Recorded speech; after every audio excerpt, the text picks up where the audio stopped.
그리스도의 도의 초보 5장 안수에 관한 교훈 7번째 시간입니다. 법률의 무지는 용서받지 못한다 라는 제목 하에 6개의 질문으로 구성되어 있습니다. 자, 질문을 먼저 읽어보겠습니다. 1번 예수님에게 전가된 이 세상의 죄는 신성모독죄와 반역죄입니다. 이 세상 사람들은 하나님을 알려고도 하지 않거나 하나님을 알더라도 하나님의 법에 따라 살지 않으면서 반역죄와 신성모독죄를 범하고 있습니다. 하나님이 창조하신 이 세상에 사는 존재들은 당연히 하나님의 법대로 살아야 할 의무가 있습니다. 법률의 무지는 용서받지 못한다는 말이 있습니다. 무슨 뜻인가요? 2번 어떤 나라에 살면서 그 나라의 법을 지키지 않는 자들은 어떻게 되나요?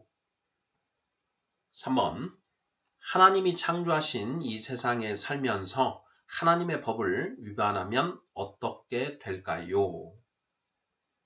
4번 예수님은 공생의 기간 동안 하나님의 법에 대해 자세히 설명해 주셨습니다. 왜 하나님의 법에 관하여 자세히 설명해 주신 것일까요? 5번 하나님의 법에 관하여 설명을 들은 사람들의 일반적인 반응은 어떠했나요? 6번 당신은 어떤가요? 하나님 나라의 법대로 살려고 노력하고 있나요? 자, 이렇게 해서 6개의 질문입니다. 자, 지난 시간에 이제 예수님께 전가된 죄가 무엇인가 하는 것에 대해 살펴보았고요. 자, 오늘은 그것에 이어서 신성모독죄, 반역죄의 의미를 조금 더 살펴보고자 하는데요. 자, 오늘의 소주제는 법률의 무지는 용서받지 못한다. 이렇게 되어 있습니다. 자, 1번부터 답을 찾아가 보도록 하겠습니다. 자, 1번. 예수님에게 전가된 이 세상의 죄는 신성모독죄와 반역죄입니다. 이 세상 사람들은 하나님을 알려고도 하지 않거나 하나님을 알더라도 하나님의 법에 따라 살지 않으면서 반역죄와 신성모독죄를 범하고 있습니다. 하나님이 창조하신 이 세상에 사는 존재들은 당연히 하나님의 법대로 살아야 할 의무가 있습니다. 자, 법률의 무지는 용서받지 못한다는 말이 있습니다. 무슨 말인가요? 자, 법률의 무지는 용서받지 못한다. 한 번쯤은 우리 성도님들 들어보신 그런 격언일 텐데요. 자, 무슨 뜻인가요? 네, 어렵지 않죠? 자, 어떤 사람이 법을 몰라서 위반하였다라고 변명을 하더라도 법을 몰랐다라는 것 때문에 그 법 위반의 책임이 면제되지 않는다라는 그런 의미이지요. 그러니까 법률의 무지는 용서받지 못한다. 법을 알지 못한 것도 그 사람의 책임이다라는 그런 의미인 것이지요. 자, 이 세상에서도 역시 하나님이 창조하신 이 세상에서도 역시 마찬가지입니다. 데살로니가 후서 1장 8절에 이런 말씀이 있습니다. 하나님을 모르는 자들과 우리 주 예수의 복음에 복종하지 않는 자들에게 형벌을 내리시리니 이렇게 되어 있죠. 자, 1번 문제에서 이 세상 사람들은 하나님을 알려고 하지 않거나 하나님을 알더라도 하나님의 법에 따라 살지 않고 있다. 이렇게 얘기를 했습니다. 자, 데살로니가 후서 1장 8절을 보면은요. 하나님을 모르는 자들과 우리 주 예수의 복음에 복종하지 않는 자들에게 형벌을 내리시나니 이렇게 되어 있습니다. 자, 두 부류로 나눠지죠. 하나님을 모르는 자들. 그리고 두 번째는 우리 주 예수의 복음에 복종하지 않는 자들 이렇게 되어 있습니다. 예수님은 알되 예수님의 복음에 복종하지 않는 자들도 형벌을 받는다라는 내용이죠. 자, 하나님을 모르는 자들은 이제 자신이 왕이 되어 살아가고 있습니다. 이건 뭐 반역죄라고 할 수가 있지요. 자, 예수 그리스도를 아는데 예수님이 그리스도임을 아는데 예수님의 복음에 복종하지 않는 자들도 있지요. 자, 그들은 일종의 신성모독죄를 범하고 있거나 또는 반역죄를 범하고 있다. 이렇게 평가가 됩니다. 법률의 무지는 용서받지 못한다라는 말이 무슨 뜻인가? 어떤 사람이 법을 몰라 위반하였다고 하더라도 용서받지 못하고 책임을 져야만 한다는 그런 뜻, 이런 맥락으로 답을 하면 되겠습니다. 자, 이번 문제 보겠습니다. 어떤 나라에 살면서 그 나라의 법을 지키지 않는 자들은 어떻게 되나요? 자, 우리는 대한민국에 살고 있죠. 대한민국에 살고 있으면 당연히 대한민국의 그 법을 지켜야 합니다. 만약에 대한민국의 법을 지키지 않으면 어떻게 되나요? 네, 각 법률에 정해진 벌을 받게 되지요.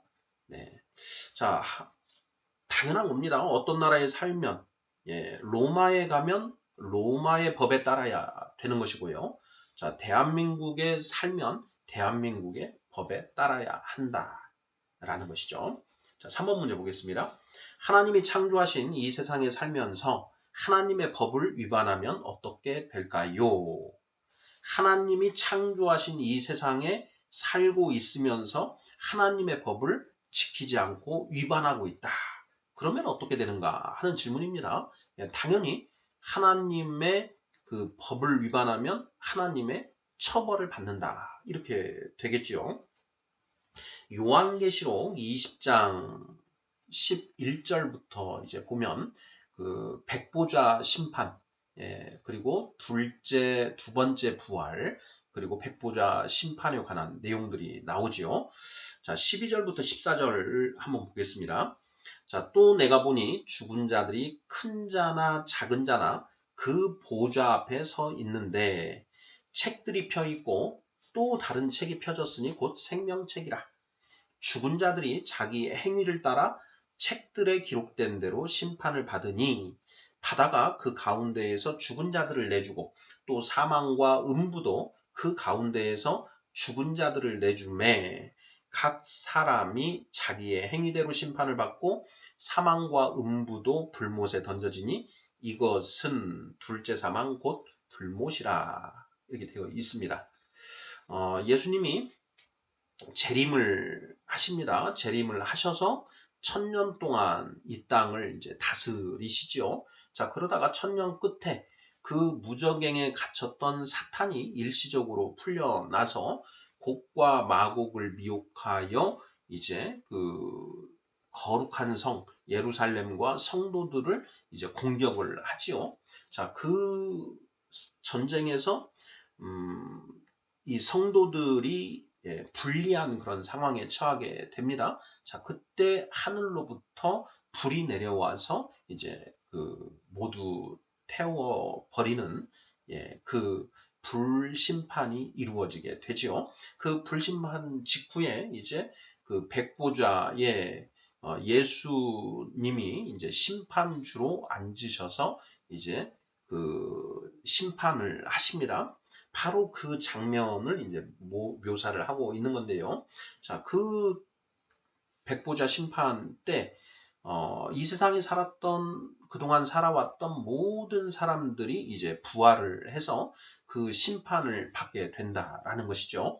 그 심판대에는 생명책과 행위책이 놓여져 있고, 자, 생명책에 이름이 있는 자들은 이제 새하늘과 새 땅으로 들어갈 수 있는 것이고, 생명책에 이름이 없는 자들은 그 행위책에 기록된 그들의 죄가 기록이 되어 있는 것이죠. 그러한 죄에 따라서 이제 벌을 받게 되는데 무슨 벌이냐? 바로 불못에 던져지는 벌을 받게 된다라는 것이죠. 그 불못이 바로 지옥인 것이죠. 3번 문제. 하나님이 창조하신 이 세상에 살면서 하나님의 법을 위반하면 어떻게 될까요? 이 백보자 심판, 최후의 심판정 앞에 서서 지옥행에 처벌을 받게 된다. 이런 맥락으로 답을 하면 맞겠습니다. 4번 문제입니다. 예수님은 공생의 기간 동안 하나님의 법에 대해 자세히 설명해 주셨습니다. 자, 왜 하나님의 법에 관하여 자세히 설명해 주신 것일까요? 네.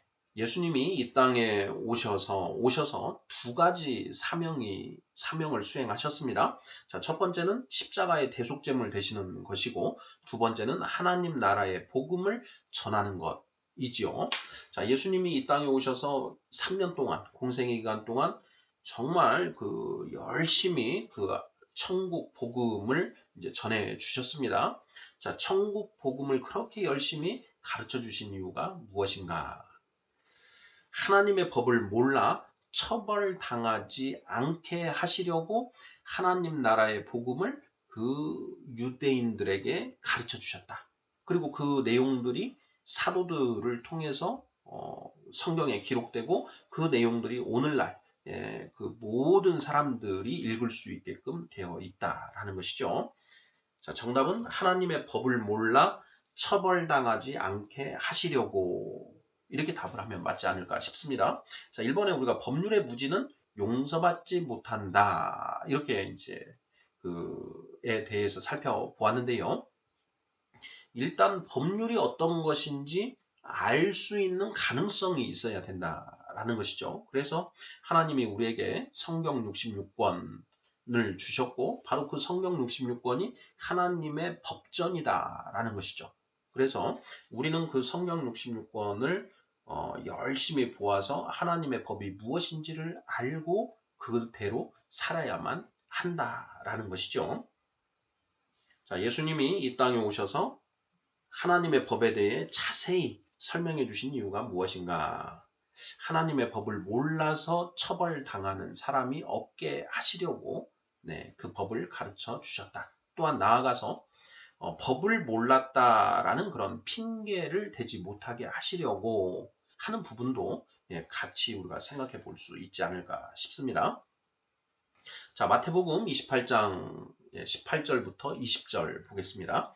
자, 예수께서 나와 말씀하여 이르시되 하늘과 땅의 모든 권세를 내게 주셨으니 자, 그러므로 너희는 가서 모든 민족을 제자로 삼아 아버지와 아들과 성령의 이름으로 세례를 베풀고 내가 너희에게 분부한 모든 것을 가르쳐 지키게 하라. 네, 바로 이 마지막 부분요. 내가 너희에게 분부한 모든 것을 가르쳐 지키게 하라. 그 모든 것이 바로 예수님이 이 땅에 오셔서 공생의 기간 동안 수없이 설명해 주신 하나님 나라의 복음인 것이죠. 자, 그것을 가르쳐서 지키게 하라 하고 예수님이 명령하셨다라는 것. 이 부분도 우리가 잘 기억해야 되겠습니다. 5번 문제입니다. 하나님의 법에 관하여 설명을 들은 사람들의 일반적인 반응은 어떠했나요? 자, 예수님이 공생의 기간 동안 이스라엘 백성들에게 하나님의 법, 즉 하나님 나라의 복음에 관하여 많은 말씀들을 해주셨죠. 자, 그 설명을 들은 사람들의 일반적인 반응은 어떠했는가 하는 이제 그런 질문입니다. 네, 그 사람들의 반응 어떠했나요? 열렬히 받아들이고 그 예수님의 말씀을 착착 알아들었나요? 아니면 예수님의 말씀을 잘 들으려고도 하지 않고 또 설사 듣는다고 하더라도 알아듣질 못하는 그런 상황이었나요? 네, 후자이지요. 우리가 그 복음서들을 읽어보면 예수님도 이제 그런 말씀을 하셨지요. 제자들이 왜 비유로 말씀하십니까? 하고 이렇게 예수님께 여쭈어 봤더니 예수님이 자, 너희에게는 이 하나님 나라의 비밀을 아는 것이 허락되었지만 저들에게는 허락되지 않았다. 그래서 내가 이것을 비유로 이야기하는 것이다. 저들이 들어도 깨닫지 못하고 보아도 깨닫지 못할 것이다. 이런 말씀을 하십니다. 어떻게 보면 굉장히 좀 이상하다라고 할 수 있는 그런 말씀인데 이렇게 분명히 마태복음 13장 등을 보면 그렇게 말씀을 하고 계시지요. 실제로 이 사람들이 예수님의 말씀을 듣고도 그걸 잘 깨닫지 못합니다. 제자들도 잘 깨닫지 못하죠. 그래서 예수님께 따로 선생님, 오늘 하신 그 비유의 뜻이 무엇인지요? 하고 이렇게 물어보는 경우들이 굉장히 많습니다. 그러면 예수님께서 자상하게 이제 그 내용들을 이렇게 설명을 해 주시지요. 자, 설명은 듣는데 그래도 깨닫지 못합니다. 그 이유가 무엇이냐? 성령을 아직 받지 못해서 그 성령님의 조명하심, 깨닫게 하심이 아직 없기 때문에 깨닫지 못하는 것이죠. 그래서 예수님이 제자들에게 너희가 성령을 받게 될 것인데 그 성령을 받으면 그때 내가 너희에게 그 했던 그런 가르쳤던 그 내용들을 너희가 생각을 할 것이고 비로소 깨닫게 될 것이다 라는 말씀을 이제 요한복음을 읽어보면 우리가 요한복음 14장 15장 이 대목을 보면 그런 말씀들을 하시는 걸 확인할 수가 있습니다. 자, 그러면 그 예수님의 그 설교를 들은 사람들의 일반적인 반응은 어떠했는가 하는 이제 이 부분에 대해서 답을 해야 되는데요. 자, 어떻게 답을 해야 되겠습니까? 저는 이렇게 답을 해봤습니다. 자, 자신이 세상의 왕으로 자기의 뜻에 따라 살고 싶은데 하나님의 법에 따라 살아야 한다라고 이렇게 말씀하시니 그러한 말씀을 받아들이기가 쉽지 않다. 예. 그러니까 결국 예수님의 말씀을 거부한다라는 것이죠. 자, 그리고 두 번째는 그 듣는 사람들도 깨닫지 못하더라. 이런 것이죠. 그러니까 예수님의 말씀을 받아들이려고 하지 않거나 또는 받아들이려고 하더라도 쉽게 깨닫지 못하더라. 이렇게 답을 하면 맞을 것 같습니다. 그러니까 보통 그 일반적인 그 반응이 이랬다라는 것이죠. 그래서 이제 그 요한복음 6장을 보면 오병이어의 이적을 행하신 그 다음 날 수없이 많은 사람들이 예수님께 몰려듭니다. 자, 그런데 그 예수님이 그 사람들을 보고 너희가 나를 찾는 것은 그 먹을 것을 얻기 위함이다. 너희가 썩을 양식을 위하여 일하지 말고 썩지 아니할 양식을 위하여 일을 하라. 이런 말씀을 하시고 너희가 내 피와 살을 먹지 아니하면 이런 이제 또 말씀도 하십니다. 그래서 많은 사람들이 예수님을 떠나가지요. 어떻게 보면 예수님이 그들을 일부러 쫓아버리셨다라고도 할 수 있는 그런 일들이 벌어집니다. 예수님의 공생의 3년을 이렇게 살펴보면 예수님은 그 제자들, 소수의 제자들을 온전히 세우는데 총력을 기울이셨다라는 것을 알 수가 있습니다. 많은 사람들을 깨닫게 하고 제자를 만드시는 게 아니라 12사도, 그 중에 이제 11명이죠. 가룟 유다는 빠지고. 그래서 11명의 사도를 온전히 가르치는데 집중하셨다. 특히 또 그 중에서도 베드로와 그 요한과 야고보 이 세 명에게 특별히 더 많은 걸 교육을 하시지요. 그러한 어떤 예수님의 그 공생의 기간에 그 사도들에 대한 교육 과정 이런 부분도 우리가 좀 깊이 생각할 필요가 있지 않은가 싶습니다. 자, 다음 문제 6번 마지막 문제입니다. 당신은 어떤가요? 하나님 나라의 법대로 살려고 노력하고 있나요? 하는 질문입니다. 자, 우리 성도님들 어떠신가요? 하나님의 나라의 법대로 살려고 노력하고 계시나요? 자, 크리스찬이라면 반드시 하나님의 법대로 살려고 노력해야 합니다. 자, 고린도전서 9장 27절에 사도 바울 선생은 이렇게 기록하고 있습니다. 내가 내 몸을 쳐 복종하게 함은 내가 남에게 전파한 후에 자신이 도리어 버림을 당할까 두려워함이로다. 이렇게 쓰고 있습니다. 사도 바울 선생 같은 그런 분도 자기 몸을 쳐서 복종한다라는 것이죠. 무엇에 복종하는가? 하나님의 말씀대로 살기 위해서 그 말씀대로 살고자 자기 몸을 쳐서 복종한다. 이렇게 쓰고 있는 것이죠. 자, 고린도 후서 10장 4절에서 6절에는 이렇게 또 쓰여져 있습니다. 자, 우리의 싸우는 무기는 육신에 속한 것이 아니요 오직 어떤 견고한 진도 무너뜨리는 하나님의 능력이라. 모든 이론을 무너뜨리며 하나님 아는 것을 대적하여 높아진 것을 다 무너뜨리고 모든 생각을 사로잡아 그리스도에게 복종하게 하니 너희의 복종이 온전하게 될 때에 모든 복종하지 않는 것을 벌하려고 준비하는 중에 있노라. 이렇게 되어 있습니다. 하나님 아는 것을 대적하여 높아진 것을 다 무너뜨리고 모든 생각을 사로잡아 그리스도에게 복종하게 하니 그리스도는 하나님의 말씀이죠. 하나님의 말씀에 복종하게 하니 너희의 복종이 온전하게 될 때에 모든 복종하지 않는 것을 벌하려고 준비하는 중에 있노라. 예.